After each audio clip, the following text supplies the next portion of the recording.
대종경 교육품 공부 같이 하겠습니다. 다 읽으셨어요? 교육품 몇 장? 총 몇 장? 예, 39장. 그때까지 안 읽어봐서 잘 모르겠어요? 교육품에 대해서 먼저 질문을 단별로 받았습니다. 그래서 내라고 했더니 우리가 5단인데 한 달에 하나씩 냈네. 그래서 일단 그거부터 먼저 한번 보고 추가로 질문을 또 시간이 남으면 받도록 하겠습니다.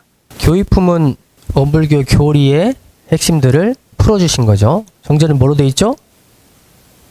종서편, 교육편, 수행편, 이게 3개로 되어 있죠. 그래서 주로 교육편에 관련된 내용들을 주로 다루고 있고, 뭐 다 종서편과 수행편도 이제 관련이 있습니다. 그렇지만은 대체적으로 교육편에 대한 내용을 주로 다루고 있다, 보시면 되겠습니다. 질문을 볼게요. 노현종 총련이 교육품 4장에 대해서 질문을 했습니다. 천지 만물 허공법계가 다 부처 아님이 없나니 우리는 어느 때 어느 곳에든지 항상 경외심을 놓지 말고 존엄하신 부처님을 대하는 청정한 마음과 경건한 태도로 천만 사물에 응할 것이며, 부분에서 궁금한 점이 있습니다. 예를 들어 예의 없고 나쁜 짓을 일삼는 폭력배를 많이 봤나봐. 폭력배와 같은 경우도 존엄하신 부처님으로 봐야 하는 것인지 궁금합니다. 나쁜 짓을 일삼는 사람을 과연 존엄하신 부처님으로 봐야 하는 것인지, 보기 싫은가 봐요. 그렇게 부처님으로는 안 보고 싶은가 봐. 그러면 우리 현정교는 어떻게 보고 싶은가요? 그러면 그 사람을 질문하고 다르네. 보고 싶은데 안 봐진다는 거예요? 우리 나쁜 짓 하는 사람 뭐라 그러죠? 나쁜 놈 그러죠? 나쁜 놈으로 보고 싶은 건가? 저도 가끔 잊어버려요. 이렇게 뉴스 같은 데 보면 저 사람이 부처라는 생각을 잠깐 놓고 막 나오면 저런 XX가 막 나오려고 그래. 착함과 안착함.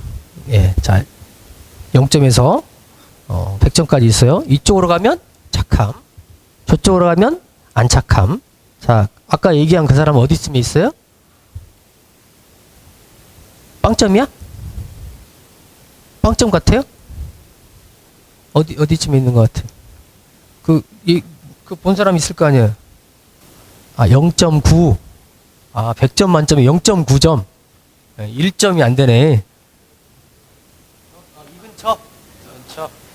이 근처인 것 같아요. 현정교는 어디 있어요? 51점. 나 걸쳤네. 이렇게 해서 이쪽에 있다고? 이쪽에 있다고? 그래? 후하게 준 것 같아?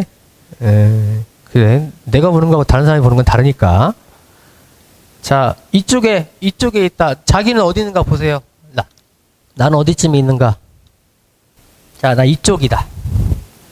자신이 이렇게 없어? 네, 손 들어봤다. 나 이쪽이다.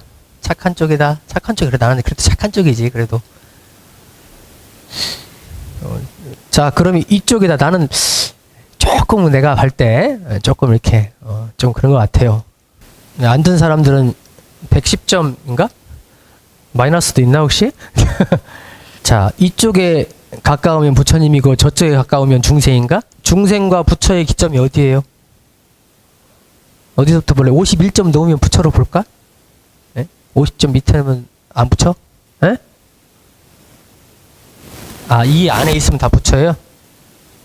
그래서 우리가 이거 안에 설정해 놨으니까, 그렇죠? 여기밖에 없다 생각하면, 그렇죠. 우리 대종사님 어떻게 보자고? 전체를 다 부처님으로 보자. 왜? 실제 그러니까. 근데 드러난 걸로 보면 그렇게 안 보고 싶다는 거죠. 나쁜 짓을 하는 사람이 있는데 도저히 안 보인다는 거지. 그죠? 근데 근본을 보면 이런 쌍과 조금도 다르지 않다. 예. 여러분들이 이쪽 손 든 사람 저쪽 사람도 있지만 그럼 이쪽은 부처에 가깝고 저쪽은 부처에 안 가깝냐? 그건 아니다 그러죠. 근데 이쪽에 가까운 사람은 어쩌겠어요? 착한 일을 많이 하면 뭘 받아? 복을 받겠죠. 저쪽에 많은 사람은 죄를 많이 지으니까 해를 많이 받겠죠. 그거는 이제 인과는 달라지는 거예요. 네. 그러죠? 근데 근본은 뭐예요? 부처와 조금도 다르지 않다. 이론상 부처님과 조금도 다르지 않다는 거예요. 이걸 내가 여러분들한테 증명해 줄 수 있어? 그건 깨치는 자리예요. 내가 확인해야 되는 자리야. 대중사님께서 깨치고 보니 저 이론상과 내가 조금도 다르지 않구나. 모든 만 중생이 조금도 다르지 않구나. 이 분필도 다르지 않구나. 여기 뭐라고 되어 있어요? 천지만물 호응법계라고 그랬죠? 천지만물 호응법계는 뭐예요? 다 해당된다는 얘기예요. 사람이든 동물이든 물건이든 보이는 것이든 보이지 않는 것이든 모든 것이 다 이 이론상 부처님 안에 있다. 그 진리가 갈마 있다. 다만 나타나는 것은 다 달라요. 다. 같은 것이 하나도 없죠. 자, 여기 분필이 있는데 얘들도 다 달라. 발현되는 것이. 어떨 때는 잘 써지기도 하고 어떤 거는 똑같은 흰색 분필인데 익 소리가 나기도 하고 여러분들도 다 부처님이고 사람이잖아. 지금 다 사람이죠. 근데 나타나는 게 다 다르죠. 목소리도 달라, 생김도 달라, 하는 행동도 달라. 다 다를 수밖에 없는 거예요. 근데 그 다른 것만 보고 부처가 아니다. 네. 그래버리면 나타난 면만 가지고 모든 걸 판단하는 거죠. 그런데 나타나지 않은 면, 보이지 않는 면, 불생불멸의 자리에서 보면, 텅 빈 자리에서 보면, 대자리에서 보면 다 같더라. 나타난 것이 다르더라. 그런 거죠. 네. 그래서 그분도 나타난 것은 사회적으로 지금 나쁜 짓을 했죠. 그 사람이 1년 내내 365일 24시간 동안 계속 나쁜 짓만 하고 살을까? 집에 가서는 잘할 거예요. 집에 가서 못하면 자기한테는 잘할 거야. 그죠? 그런 사람을 보면 미워하고 하는 것이 아니고 불쌍하게 생각해 사실은. 왜냐면 죄를 짓고 있거든 계속. 내가 나를 봤을 때 내가 죄를 많이 짓고 있다 그러면 난 불쌍한 사람이야. 왜냐면 계속 지금은 나 좋다고 이렇게 하고 있지만 나중에 계속 불행해질 거거든. 계속. 응? 벌을 받을 거 아니에요. 벌 받을 사람 지금 보면 어떤 생각이 들어? 불쌍하잖아. 그죠? 잘 살고자 우리가 그렇게 하는 것인데 다만 사회적으로는 그런 사람이 나오지 않도록 같이 해야겠죠. 그래서 사실은 이게 사회는 죄짓지 않는 사회를 만들어주고 우리는 대종사님께 말씀해 주신 인과의 이치가 드러나서 이 인과가 보편 타당하게 다 사람들을 수용하고 할 수 있게 되어야 돼요. 그래야 죄를 안 짓겠죠. 이건 또 나오면 또 답을 하기로 하고 넘어가겠습니다. 교육품 5장에 보면 우리 양도인교우가 질문을 읽어드릴게요. 교전을 읽다 보면 대종사님께서 단어 하나하나를 그냥 쓰신 것이 없다는 생각이 듭니다. 대중교육품 5장에서 그리고 정전교육품 이론상의 수행에서도 이론상을 수행의 표본으로 하자고 하셨는데 표본이라는 단어를 쓰신 본의가 무엇일까요? 추가로 이어서 나오는 진리를 채받는다는 의미도 정확히 이해하지 못하는 것 같으니 설명해 주세요. 그랬습니다. 자, 표본이라고 그랬습니다. 표본. 자, 표본은 단어 사전에 보면 본보기, 기준 그렇게 표현이 되어 있습니다. 여러분들은 지금까지 누구를 표본으로 살아왔어요? 이런 책도 있어. 그 우리 선지님 중에 쓰신 책 중에 나는 평생 아버지 흉내만 낸다 하는 그 책도 있거든요. 여러분들 어렸을 땐 누굴 따라해? 부모님을 따라합니다. 엄마가 하는 행동이나 엄마가 한 거 그대로 하려고 그러지 막 립스틱도 막 바르려고 그러고 그렇죠? 막 밥 숟가락 이렇게 넣어주면 내가 하겠다고 따라 하려고 막 그러죠? 그대로 하려고 그래요. 조금 크면 누굴 이제 학교 가면 누굴 따라해? 선생님이 하는 거를 따라 하려고 그러죠. 조금 더 크면 아 선생님이 최고가 아니구나. 내가 최고라고 생각하는 친구 혹은 연예인 또는 내가 생각하는 그렇게 살고 싶은 사람을 보고 그렇게 하려고 하죠. 표본이라는 것은 그대로 따라할 수 있는 어떤 기준인 거예요. 그러니까 우리가 뭘 보면 그대로 따라할 대상이 있어야 되듯이 수행도 우리 원불교 수행도 따라할 대상이 있어야겠다. 그게 누구라고요? 법신불 일원상이라. 일원상이다. 그걸 보고 따라하자는 거예요. 법신불 일원상을 보고 따라하자. 그러면 법신불 일원상이 어떻게 하시길래? 여러 가지 표현을 하셨죠? 진공묘유다 그랬습니다. 텅 빈 가운데 묘하게 나타나더라. 그리고 공원정이다 그랬죠. 텅 빈 가운데 밝게 알아서 바르게 나타나더라. 공원정이다. 또는 이것을 원만구족 지국무사다 이렇게 하기도 하죠. 그래서 법신불 일원상에 나타나신 그 모습을 우리가 그대로 하자는 거예요. 그대로. 따라하자는 거예요. 따라하자는 거죠. 근데 여러분들 누구 따라하죠? 교당 오면? 교우님 따라하려 하죠. 보통은. 그리고 단장님들 따라서 하려고 그러죠. 아, 교무님이 수행을 이렇게 한다더라. 그럼 나도 그렇게 해봐야겠다. 아, 우리 단장님이 한다더라. 그럼 그렇게 해봐야겠다. 이렇게 하죠. 왜? 저렇게 하시는다는 믿음이 있으니까. 법신불 일원상을 따라서 나보다 먼저 해봤고 좀 더 앞에 하고 있다 하는 생각이 있으니까 따라서 하려는 거죠. 그게 이제 스승으로 모시는 것이지.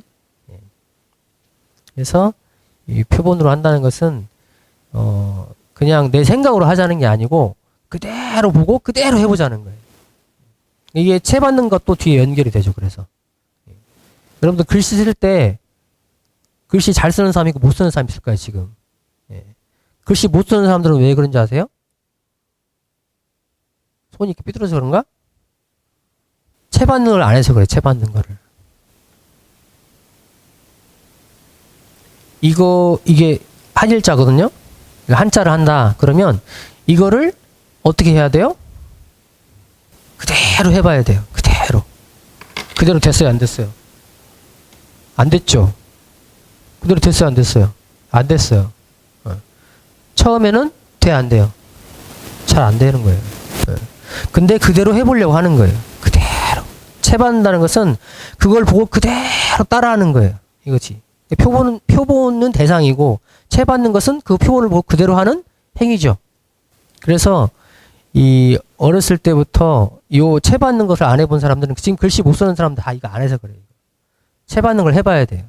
그대로 해봐야 되는데 나도 그랬거든요. 여러분들 안 그랬어요? 조금 이렇게 몇 번 해. 그럼 이제 지겹거든. 그럼 이제 그거 빼고 내 거 막 쓰고 싶거든. 내 글씨 막 쓰고 싶어요. 그럼 어떻게 돼요? 이게 완전히 이겨지지 않은 상태에서 내 것을 쓰면 어떻게 돼요?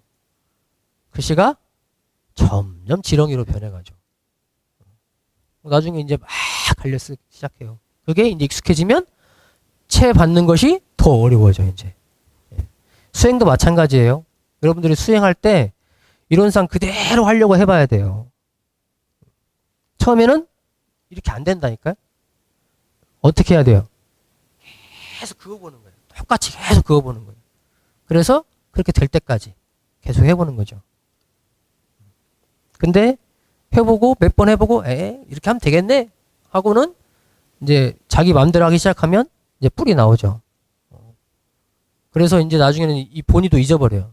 내 것만 갖고 사는 거예요. 수행 잘한다고 생각하고 있어요. 근데 그대로 안 해. 이론상 그대로 안 해. 그래서 표본을 삼아서 채받아라 그랬어요. 그대로 해라. 그대로. 채가 잡힐 때까지. 채가 잡힐 때까지. 그리고 생활 속에서 이제 해봐야죠.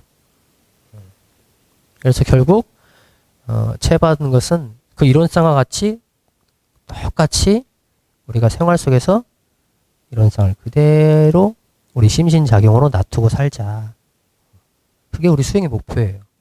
그러려면 이 법신불 이론상의 누구신지 어떻게 원리가 되는지 그걸 알아야겠죠. 그냥 동그란 거 보니까 동그랗게만 해야지 나는 하면 돼 안 돼? 안 되는 거예요. 아까 얘기한 진공묘가 무엇이고 공원정이 무엇이다. 이것이 우리 마음 원리와 어떻게 연결이 되더라. 이것을 공부를 해야죠. 근데 내가 여기서 이걸 다 얘기할 수는 없어.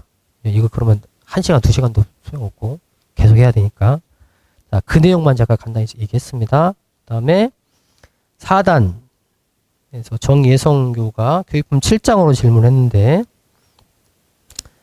이건 진짜 설명이 많이 필요한 내용인데 간단히 할 거예요. 자, 7장에 보면 공원정에 대한 얘기가 있습니다. 공과 원과 정은 각각의 의미가 따로 있는데도 양성과 견성과 솔성으로 나누어서 설명해 주셨는데요. 공원정과 양성, 견성, 솔성이 어떠한 연관이 있는지 또는 연관되는 이유가 있어서 그렇게 설명해 주셨는지 궁금합니다. 그랬습니다. 자, 이론상에서 이론상의 진리를 요약하면 공원정이다. 그랬습니다. 공원정. 빌공자에 둥그런자에 발을정자입니다. 그런데 이것을 양성, 견성, 솔성과 연결을 시키셨어요. 우리가 보통 사막 수행한다. 우리의 수행의 핵심 교리는 사막이죠. 사막인데 사막은 어디서 나왔냐? 그냥 세계가 좋겠다. 세계를 정한 게 아니고 이 이론상의 진리의 공원정의 속성의 바탕에서 나온 거예요. 그래서 공의 바탕에서 나온 게 정신수양. 공자리를 그대로 그 자리에 합일하자. 그게 정신수양이에요. 그리고 원은 뭐예요? 원. 진리와 같은 그 밝음을 우리 지혜라고 할 수도 있죠. 그것을 내 안에 채우자. 사리 연구예요. 그리고 정, 발음이죠. 진리와 같은 그런 발음을 작업지사를 통해서 놔두자, 활용하자, 쓰자 그런 것이죠. 그래서 이것을 과거에는 양성, 견성, 솔성이라고 표현을 했어요. 성품을 기르고 보고, 알고, 솔성은 거느린다, 쓴다 이런 것이거든요. 이게 이제 대중사님께서는 정신수양 사리연구 작업시사라고 표현을 하셨죠. 그래서 사실은 이 공원정의 특성의 바탕에서 우리 사막이 나온 거예요. 그런데 여기서 다시 교육품 7장에서는 또 나눠주셨죠. 안 나눠주셨으면 안 헷갈렸을 텐데 또 나눠주셨죠. 어떻게?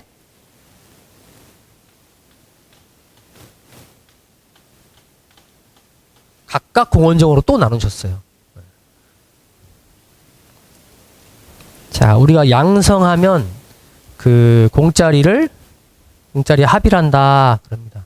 그래서 여기 내용에 보면 양성에 있어서는 하고 세 가지 얘기하셨죠.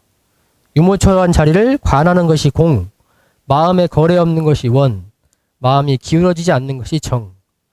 우리가 보통 얘기하면 이 유무초한 자리를 관하는 것, 관한다는 것은 합일한다는 얘기예요. 그게 그대로 한다는 얘기예요. 그 빈자리에 합일한다는 얘기죠. 사실은 이게 우리가 보통 얘기하는 그 정신수양, 견성, 양성 그 자리예요. 그런데 이것을 그거에만 머물지 않고 두 개를 더 붙여놓으셨죠. 원과 정을 붙여놓으셨어요. 그래서 원은 마음에 거래 없는, 그리고 정은 마음이 기울어지지 않는 것. 이렇게 해서 텅 빈 그 자리에서 이 원과 정을 또 나눠서 표현해 주신 거예요. 그리고 견성에 있어서도 세 가지가 있죠. 이론의 진리가 철저하여 언어의 도가 끊어지고 실행차가 없는 자리를 아는 것이 공. 지량이 광대하여 막힘이 없는 것이 원. 아는 것이 적실하여 모든 사물을 바르게 보고 바르게 판단하는 것이 정. 그랬습니다. 우리가 보통 할 때는 지량이 광대하여 막힘이 없는 것. 이게 뭐예요? 밝은 그 자리거든요. 밝음. 그게 뭐예요? 우리 원래 보통 견성의 목표예요. 이게. 그런데 여기에 더 붙이셨죠? 공과 정을 더 붙여주셨어요. 솔성도 마찬가지. 솔성은 행하는 것이죠. 그래서 무념행 이것을 공, 무착행 이것을 원, 중도행 이것을 정으로 표현하셨어요. 우리가 보통 얘기할 때는 중도행 그러면 사실은 우리가 솔성이라고 합니다. 그게 궁극적인 방향이에요. 중도행. 그런데 그것만 정으로만 표현하신 게 아니고 더 붙이셨죠. 뭐가? 공과 원을 더 붙이셨어요. 그래서 쓸 때 무념행, 마음이 빈 상태로 쓴다. 그리고 무착행, 쓸 때 착함이 없이 붙는다. 마음을 쓰면서도 딱 붙는 마음 없이 놓고 여여하게 쓴다는 거죠. 그리고 중도행 이렇게 얘기합니다. 여기 나온 단어들 다 어때요? 되게 쉽죠? 하나하나가 다 어려운 단어예요, 사실은. 그죠? 여러분들이 이 단어는 내가 여기서 단어 설명을 다 할 수 없어요. 이렇게 하면 시간이 한도 없으니까 여러분들이 단어는 각자 용어사전을 보시고 오물교 대사전 있죠? 어플 있으니까 찾아보시고 여기는 그냥 흐름만 얘기를 했어요, 제가. 이걸 다 얘기하면 한도 끝도 없어서. 그래서 이론상의 진리를 공원정이라고 하는데 그 공원정을 각각 연결시키는 수행 방법이 정신수양, 사리연구, 작업지사다. 그것은 옛날 표현으로 하면 양성, 견성, 솔성이라 한다. 그리고 그것을 그 각각에만 연결시킨 것에서 머물지 않고 다시 공원적으로 활용할 수 있게 세 가지로 내주셨다. 그래서 이것은 단순히 아는 것이 아니고 그대로 행하는 거예요. 이건 표준이야, 그냥. 아, 내가 양성할 때는 이 공원정을 어떻게 표준해서 쓸 것인가. 유모철한 자리를 공하겠다. 마음의 거래가 없게 하겠다. 마음이 기울어지지 않게 하겠다 하는 표준을 잡는 거예요. 견성도 솔성도 마찬가지예요. 솔성도 그냥 중도행만 하는 것이 아니고 무념행을 하겠다. 무착행을 하겠다. 이 표준을 잡는 거예요. 그렇게만 얘기하겠습니다. 자, 추가 질문은 나중에 다시 받기로 하고 20분까지 하기로 했는데. 자, 빠르게 넘어갈게요. 자, 남궁부교가 교육분 8장 얘기를 했는데 공부하는 사람들이 현묘한 진리를 깨치려 하는 것은 그 진리를 실생활에 활용하고자 함이니 하셨는데 잘 공부하는 사람이 아침부터 저녁 잠들기 전까지 진리를 실생활에 잘 활용하는 그런 하루 생활의 예시, 모습 같은 게 있을지 궁금합니다. 그랬습니다. 진리 생활을 하는 사람의 표준 모습은 어떤 것일까? 대종사님이 살아계시면 대종사님의 모습을 보면 될 텐데 안 계시니까. 그래서 대산종사님께서 이거에 대한 표준으로 얘기해 주신 게 있어요. 수도인의 세 가지 일과라 하는 내용이 있습니다. 또는 세생활 일과 내용은 비슷한데 그 대산종사 법문집 1집에 보면 이 내용이 나옵니다. 그래서 하루 생활을 어떻게 살 것이냐 세 때로 나누셨어요. 아침, 낮, 저녁. 그래서 아침에는 뭐 하라? 수양 정진하라. 낮에는 보온 노력하라. 그리고 저녁은 참회 반성하라. 그랬습니다. 그래서 아침에는 마음의 때를 벗기고 도량도 청정히 하고 또 몸도 깨끗이 하고. 그래서 이게 다 수양에 관련된 거예요. 사실은 마음만 좌선만 하겠다고 수양이 아니고 그것과 함께 처음에 깨끗하게 시작을 하는 거예요. 그래서 아침에는 수양을 하는 것이 이 수도인으로서 기본적인 또는 진리 생활을 하는 그런 시작이 된다. 낮에는 보온 노력 그랬습니다. 보온 노력. 보온한다는 것은 내가 받은 은혜에 감사하고 그것을 갚는다는 거죠. 그래서 내가 정신, 육신, 물질로 보훈할 수 있는 것을 하는 거예요. 학생이면 뭐가 보훈하는 거예요? 공부를 열심히 하는 게 보훈하는 거예요. 그죠? 직장인은 직장 가서 그 직장에 이익을 내도록 열심히 일하는 게 보훈하는 거예요. 그죠? 각자 맡은 역할 따라서 직장에 갔으면, 학교에 갔으면, 가정에 갔으면 각자 맡은 역할을 잘 하는 것. 그래야 복문이 열리는 거죠. 그래서 낮에 보훈 노력을 하면 복이 오죠. 그 다음 저녁은 참회 반성. 내가 열심히 살려고 했지만 그래도 복훈하고 살려고 했지만 마음을 비우고 이런 상황같이 살려고 했지만 나도 모르게 짓는 죄도 있고 또는 알고도 짓는 죄도 있단 말이에요. 그러면 그것을 참회 반성하자. 저녁에는 점검하면서. 그래서 내가 지은 죄업이 있다면 그 시간에 깨끗이 털어낼 수 있게 진심으로 참회 반성하고 또는 내가 하루 동안 복을 더 많이 지었는지 죄를 많이 지었는지 대조를 해봐라. 그리고 또 금전적으로도 대조를 해보고 그래서 하루를 정리하는 거예요. 이게 정리를 해놔야 다음날 아침에 수양할 때 빈 마음이 저절로 돼요. 그런데 정리하려고 안 해놓고 딱 자면 아침에 일어나서 수양하려면 딱 뭔 생각이 나요? 아, 어저께 돈 빌려준 거 생각나고 또 내가 못되게 굴었던 거 생각나고 또 누가 나한테 못되게 굴었던 거 생각나고 이런 것만 생각나죠. 그런 것들을 다 정리를 하라는 얘기죠. 그래서 아침엔 수양 정진, 낮에는 보온 노력, 저녁에는 참회 반성하는 것이 수도인의 세 가지 일과다. 이렇게 표현해서 간단하게 표현을 해놓으셨어요. 그래서 표준은 그렇게 잡고 그 각각의 것을 뭘로 채워갈지는 여러분들이 이제 각각 다르겠죠. 예. 아침에 뭐 선을 한다고 하지만 내가 선이 도저히 안 돼 맨날 졸려가지고 그러면 연부를 할 수도 있고 헌배를 할 수도 있고 그건 각자 다른 것이죠. 예. 참회 완성도 마찬가지예요. 예. 보통 상시일기 쓰고 그다음에 뭐 헌배를 할 수도 있고 또는 수양을 할 수도 있고 교전을 읽을 수도 있고 사경을 할 수도 있고 여러 가지가 있죠.